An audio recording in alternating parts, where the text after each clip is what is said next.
Some people were just good at everything. When Lauren opened the wide front door, she had her 5-year-old daughter Maisie on her hip. Hannah hadn't been surprised to learn that Lauren had been a model before moving into TV production, and her daughter had inherited the same long lashes and lithe limbs. "Hello, hello, come in. Maisie is just off to bed, but she was adamant that she had to say goodnight to Uncle David before she'd go." "Hello, Munchkin." David reached his arms out to take the little girl as he stepped into the hall. Seconds later, she was screaming with pleasure as he swung her around the room. "Because that's really going to help me get her to bed." Lauren rolled her eyes at Hannah, but her smile showed she didn't mind at all. "Come through, Hannah. I'm sure you'd rather be with the grown-ups." On the surface, this was a pleasantry, but Lauren did this every time.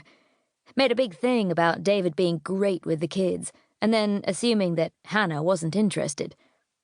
Hannah had told her several times that she was a hands-on godmother to both her closest friends' children, but somehow it didn't seem to get through. They'd been delayed by traffic on the A12, so Priya and Luke were already in the sitting room with a drink in hand. Priya also worked in TV. She was a producer like Katherine had been, but Luke was a dentist. He was the one person in the group that Hannah felt relaxed around. When he'd discovered she was a speech therapist, he'd made a joke about them both being orally fixated, which had made Priya frown at him. Later, after a few craft beers, he'd whispered to her how relieved he was that she wasn't another media queen. "There's only so many acronyms about a camera angle that a man can take." Priya stood up from the sofa to kiss Hannah on both cheeks. Though she wasn't quite as scary as Lauren, she was equally beautiful. Her fragile features and petite frame making Hannah feel like a giant beside her. "Hannah, so lovely to see you. Where's your gorgeous husband?" "Currently throwing my daughter around in the hallway and ensuring that bedtime will now take twice as long," Lauren answered for Hannah as she pushed 2 bowls of nuts and crisps onto the coffee table, to Luke's delight. From the hallway, they could hear Maisie's high-pitched laughter.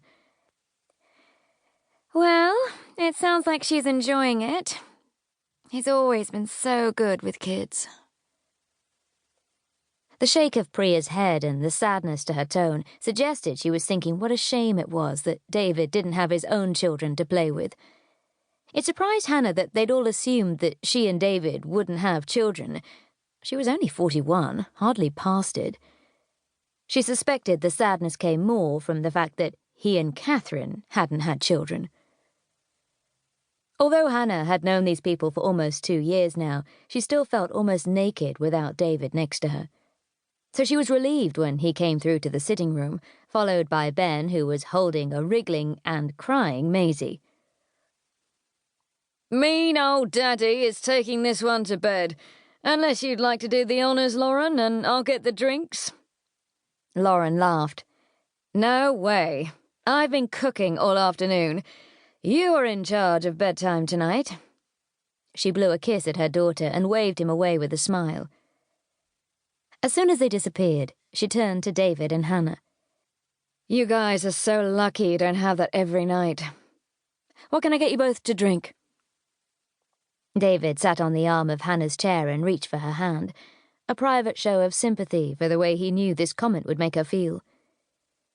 Despite their regularity, he would never believe that they were meant in the way Hannah took them.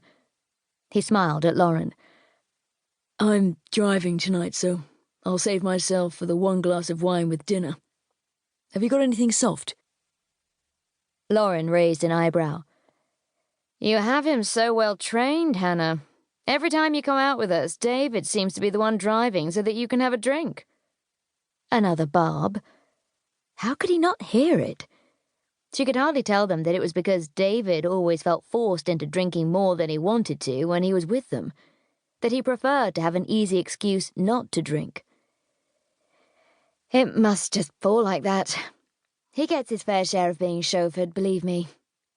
A glass of white for me, please. Priya